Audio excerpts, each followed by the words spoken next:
To my YouTube channel. In today's video we are going to cover one of the very important topic of machine learning, that is feature scaling. Let's dive into the video. So if you look closely into the picture, you can easily depict the idea what is feature scaling. It is an idea to scale down the magnitude of variables so that they fall under the same numerical range. As you can see in the figure, we are scaling down the size of the apple to the size of the strawberry, and now they are of the same variable, and this is scaling. We are in when you are given a data set, we have to scale down or up. Sometimes we can, have to scale up also, but normally we scale down the variables of different columns and the data points of different columns to a similar numerical range, and that is feature scaling. So what feature scaling is, in the real world, data is always messy. Like I mentioned, always data is messy in real world, and they are of different measure unit, and they are because they are from heterogeneous data sources. They are measured in different units and they are messy. So if we can find a way of technique to resize the difference in unit to similar range of all columns, it will be easier for the machine learning models to develop more optimistic function to represent those variables. So what are the advantages of feature scaling? It saves computational time, it saves computational memory. Since the data is of lower bytes, it automatically saves memory, and it is easy to compute lower bytes of memory data, and it is easier to converge for the machine learning models, and it improves model performance. But with advantage, there are certain disadvantages of feature scaling, and sometimes the essence of the data point can lost due to scaling. The essence, the data, the columns which has more essence when it is in the original state, that can lost when you scale down to a smaller numerical range, and it can lead to the risks of overfitting of the machine learning models. So what are the types of feature scaling? First is normalization, second is standardization, and third is robust scaling. Let's see all of this in more details.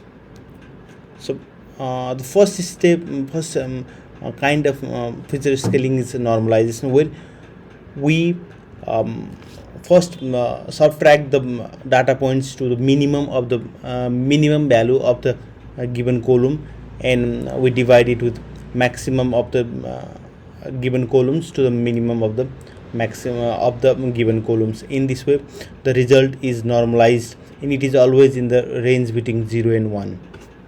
So the next technique is standardization. It is also called z-score scaling, where we compute the z-score, that is the original data points minus the mean of the given columns, and divided by the standard deviation of the column of the given columns. So it tends to have zero mean and one variance.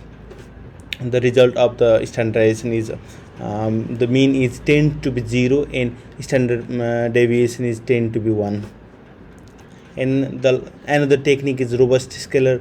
It is used when we have anomalies in the data set in the given column. So what it does is it uses the mean in interquartile range instead of mean and standard deviation to scale down the data points. So we have the original value, which is subtracted by the median of the given sample column, and which is divided by the interquartile range of the given columns. So in this way, the robust standardized value is calculated. This is theory part. Let's dive how can we implement this in code. I have a Jupyter notebook opened with given imports pandas for the data preprocessing, and from scikit-learn I have imported a library fetch OpenML, and import warnings to reduce the warnings. So I run this cell, and from fetch OpenML I have it is a class to fetch open machine learning dictionary data sets. I have opened house prices. I have fetched, and as frame means data frame, and after that I convert into pandas and data frame.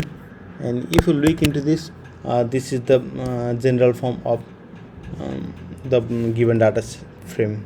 So we have 1460 rows by 18 columns. If you look closely, it has 79, and it has total of 80 columns. Like I said, in total 1416 data. So some LAs, it has 91 null values. Other this BSTL qual and BSTL conditional, it has 1423 null values. So there are null values, and I have to make a separate video how to handle those missing values. Since we are caring about only numerical value, and for feature scaling only numerical variables are considered, so I am taking only the numerical variables as a df num, and I have selected float 64, which are numerical values, and object is categorical values variables.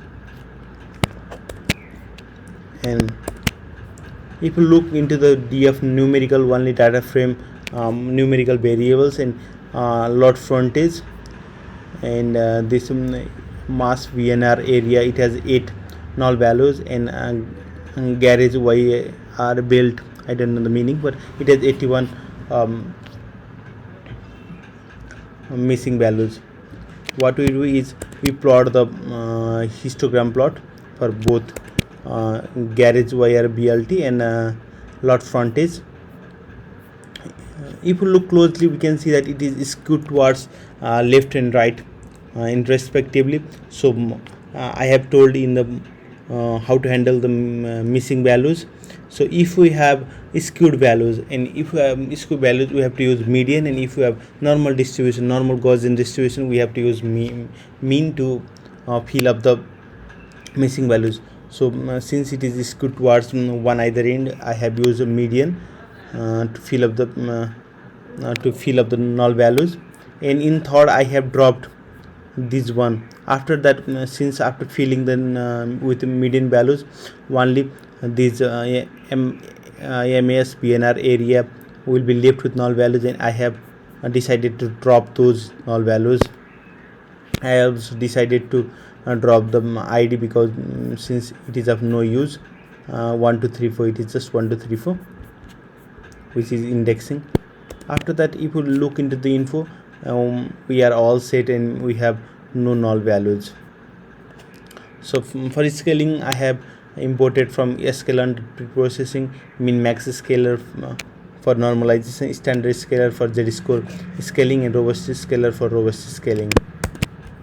And first normalization, I have instantiated min max scaler as a norm, and norm.fit transform of df numerical. What is the final df numerical? If you look here, df underscore numerical, we all have all the numerical categories only, numerical variables only. So I fit transform into the min max scaler of those numerical this data frame of numerical variable only, and I have again converted into pandas data frame. So after min max scaler, everything is scaled down to 0 and 1. If we do df underscore norm dot describe, we can see that max is 1 for all the variables, and minimum is 0 for all the variables. This way we can do min max scaling. And for standardization, what I did is I instantiated standard scaler class as a stand, and we fit transform df numerical norm into data stand, and df stand is called, we again converted into pandas data frame. And if you look this and did describe, what we can see is, if you look into the mean, it is nearly 0. It is e to the power minus 17, means lots of 0 after that. After 16 17 data points, we have only these 2.09 and 2096. This means mean is approximately 0 and standard deviation is 1, nearly 1. So in this way, what our objective in standard scaler was to deduce the mean as nearly equals to 0 and standard deviation to nearly 1. We did that.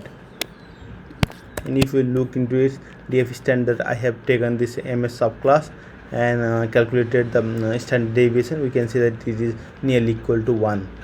So for the last robust scalar, I have done the same thing. I instantiated a robust scalar as r scalar and fit transform df numerical into data r scale and convert it to pandas data frame, and I look into it. And what we can do, this is the transform from after doing a robust scalar. And if you look into the original df now numerical, and this was the this was the original, and this is after transforming to robust scalar. So we can see the difference. So this was 60 and we convert it to 0.2. What it does is it avoids the anomalies by taking into interquartile range and median. So which in case of standardization we took into mean and standard deviation, but for robust scalar it takes median and interquartile range to calculate the scalar form. So if we plot the original df norm lot frontage histogram plot, this was it, and this is the r scale, means robust scaled 1, and this is standardization 1, and this is normalization. So we can see that everything is same. So it does scale down the range, but the original data is not lost in this case. So if you look into the df scale and df standard maximum value, we can see that 12.842 and 11.02. so since a robust scalar takes median, the maximum value is slightly greater than that of the z score scaling. In this way, what we can do is we can implement feature scaling and